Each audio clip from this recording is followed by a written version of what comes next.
don't get an opportunity to speak in front of audiences, so you just have to bear with me. It's just great to be here, and I've been to a couple of these idea camps, and the first one I went to was just, it totally blew me away. I'm a geek, a lifetime geek, and I've had companies in Silicon Valley, and I felt like I was back in the valley, you know? By the way, there's no valley there.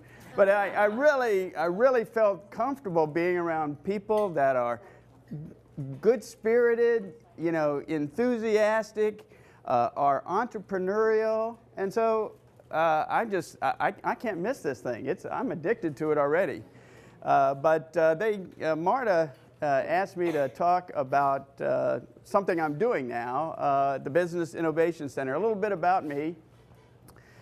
Probably too much about me, but I am a geek, and I've had technology companies for the last 35 years, 8 of them actually, and none of them went bankrupt. How about that? You know what I mean? Yay, you know.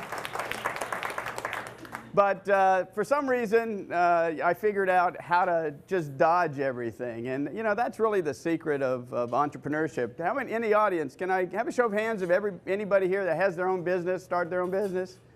Wow, it's just a privilege to be around other entrepreneurs. It's really those, you know, more respect. I have more respect being one for other people that have to work through the process to build a business and sustain it. But I also envy them because the benefits of being an entrepreneur are just one of those things you can't express unless you are one. So tonight they asked me to talk about business innovation and eventually get into a thing I'm associated with called the Business Innovation Center at FSU, which is a new business incubator. But rather than tell you what that is, I'm going to use I'm going to tell you why, you know, why there is a Business Innovation Center versus what it is. But let's start with, you know, the business part of the thing. You know, we've got entrepreneurs here. Does anybody that didn't raise their hand want to build a business, start a business? Is there anybody in the audience just thinking about it? See, these are the brave ones. You know, I mean, this is the challenge, the big challenge in business, because you have all of these unknowns. We'll call them fears. There's things you don't know, and therefore you are just waiting until all of those fears go away, and then you're ready because you have an idea. I mean, you're at IdeaCamp, you know. You've got ideas in this room. I mean, everybody's got an idea. Is there anybody that doesn't think they have an idea?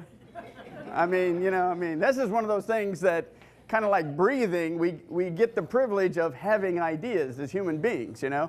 But a lot of people don't have that confidence. I mean, you know, you go through life being directed as a child towards something, maybe not what your life's dream is, but at least your parents' life dream. And then someplace you get directed on something you're good at with skills, and somehow you just work into a career. But somewhere inside of everybody, I'm a believer, there's an entrepreneur. There's an idea that they want to take to the planet. So because I believe that so strongly, I'm dedicating myself to this community to be part of the Business Innovation Center, to help people bring that forward and to help companies or respin their business if they're trying to redirect it and need some assistance. And so we're building a new brand for the old business incubator. So why do we want to do this? Why do we want business and innovation in the region, not just the county, but the whole area? Why do we want that? Okay, I'll give you the answer. The reason is because a rising tide floats all boats, they say. I don't know. I'm a sailor. But what it does is that it enriches the community. As new business gets started, they feed off of existing business. They grow just like a small school of fish grow into big snappers someday, you know. So it really enriches the community. And we're at an exciting time in this community. I've been here since the mid-90s. I was privileged to marry my spouse, who was born and raised in this community, she brought me back here and showed me what and how special this community is. It's a great community. When I first came here to this community, I was starting a business, and I was introduced at the EDA, and it was a technology company, and they said, "What are you doing here?" And I said, "No, this is just like Silicon Valley. There's all these people that have, are sort of relaxed. They have good attitudes, and, I'm going to have a great time starting a technology company in this environment." And they said, "Good luck." Well, in 4 years, I was the highest paying company per capita in Bay County. Now, I wasn't doing all the work. I was hiring these people that they didn't think, would qualify for working for a technology company. Well, they didn't do everything. We shared the effort, and, we kept finding people to fill the gaps, and we grew to 18 people. $10 million in 5 years. So, that was that. What it means is that I have a lot of faith in this community. I believe that we're in the right place at the right time, any business is. If you rewind Silicon Valley back to the late 70s, okay, it was like Bay County. There wasn't anything there. There was farms. They had prune yards. They had grapes. There was nothing going on there. And as one little company came in and started building silicon chips for fax chips, and some people learned that. They started their own businesses, started building other dedicated silicone-based products, and before you know it, it became a magnet of innovation. Now, what is innovation? We know what business is, most of us, but what the heck is innovation? There's a tough one to figure out. No, not for me, though, because I didn't graduate. It's a simple thing to me. Innovation is doing something better than it was. It doesn't have to be a whole lot better. Like microwave popcorn. It's been around a long time, the popcorn thing. I used to like the Jiffy one where you, on the stove, and you got the little foil thing. It was like a surprise. But, the deal is innovation is personal. It's what we like to do and want to make a change for everybody. And when you hear stories about Steve Jobs, or you talk about the Sergey Brin and Larry Page of the Google guys, they all wanted to do something for a purpose. There was a why behind their company. Why did they want to do that? And that's what business owners have to decide. Why do they want to roast their own coffee and have something special for this community? Why? We all want. My why is, I want to improve the way the world communicates. Okay, now that's a big why, but I'm in telecommunications, so, I'm in the right area, So I'm improving the way the world communicates in technology. I set goals that are bigger than our community, but that will lead the community in a direction while I lead myself. So innovation is just making things a little better. But then why isn't everybody doing that? Why isn't everybody? Well, there's these fears. Everybody has an idea. I could go through and ask everybody what bugs them about something, and they would have a solution for whatever bugs them. We're all that way. And if it bugs you, it bugs a lot of people, trust me. But we don't have the confidence, at least in the past, to actually reach out and find all those people that we can help. The good news is we're going through this Renaissance period right now. And this Renaissance period we're going through is not a location-based Renaissance.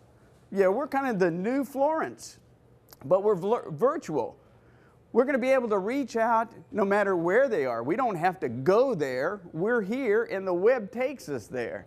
So whatever our innovative idea is, the fact that we're right here doesn't make any difference. We can reach them. So all I'd like to say is that think of innovation as each of your responsibility, but take the step on reaching out and help somebody help you affect that responsibility. This whole networking thing that we see here tonight and that we do on Facebook or LinkedIn, you know, we have our own crowd out there. They can help us effect our dream. I worked at Disney World when it first opened, and I had a strange job. I had to walk around. The first job they gave me is going around to each of the attractions and making sure the lights were working and the sound was on. Now, somebody had to do that, you know. So I go, okay, I'll take that job. And I went into the first attraction, and the first attraction as you walk in the theme park is the Disney story. Now, some of you may or may not know the story of Disney, but after a month, I knew the story. I mean, I listened to that story, and you know, it worked on me. You know, when you wish upon a star, your dreams come true. And I whistle while I work now. You know what I mean? But more importantly, his story is one of overcoming what everybody thought was the screwiest idea on the planet. He was passionate about it, though. He thought adults should have a playground with kids. What a silly idea. I mean, you think that thing's going to work? Even in 1971 in Orlando, they thought that was a stupid idea. They said, that's not going to, I mean, Orlando was the same size, Orange County was the same size as Bay County is today. And you know, when I went to work there and I had to drive 40 miles to work, they go, or 45 minutes to work, it was like 20 miles. They said, why would you ever drive that far to work? So, I mean, again, what happens is, there's nobody would ever admit that Disney had a bad idea today of building that thing. But at the time, they were criticized by the locals, didn't want to buy into it. But a few people were passionate about it. Disney was passionate about it, and he made it happen. But that was his story. His story was not, he wasn't a great artist. I mean, he did draw Steamboat Willie, who later became Mickey Mouse. But it wasn't because he was a great artist. He wanted people to feel good. And that's what is the heart of entrepreneurship. Whatever product or service we offer as an entrepreneur, it's about the exchange with our clients and making them feel special in some special way. And so I like to be around entrepreneurs more than probably anybody. They inspire me. They make me remember it's all about quality, value, and service. Because some days I'm thinking it's just about work. You know what I mean? That's the problem, you know. But then I wake up and I go, wow. You hear a testimonial about somebody that made their day just better because of what they offered into their community. So I'm kind of rambling now, so I think I'll just sort of follow up with what the Business Innovation Center is. I'm vice chairman and site manager. It'll be open the 1st of August. And our first location, we're not location-based, but we had to start somewhere. Our first location is at FSU. That means 1 minute. So I got 1 minute. So we're going to have it over there. We're going to have some announcements, and basically we're going to be looking for folks like you to tell your friends that if they're thinking about a business, if they want a mentored business environment of people helping them get their business going, the model that we are undertaking has over a 90% success rate in helping business startups. And we'll fill the gaps of their knowledge, the support they need, and we won't give up on them. We'll give them 36 months of undenying love and attention and encouragement, and make sure that they have every chance to do what the business people here have done, and that is expand our economic basis and improve our community. Thank you.